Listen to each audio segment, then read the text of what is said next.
خدایا شکرت بابت این روز پربرکت.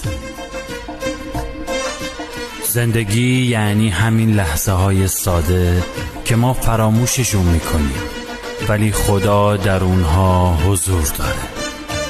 یا رب من، شکرت که همیشه به هم فرصت میدی دوباره شروع کنم، دوباره بسازم و دوباره عاشق بشم.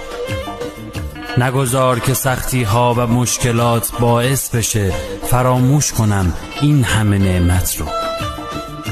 پس با قلبی پر از امید بگو خدایا شکرت که هیچ وقت تنهام نمیذاری. الهی شکرت که همیشه پشتمی.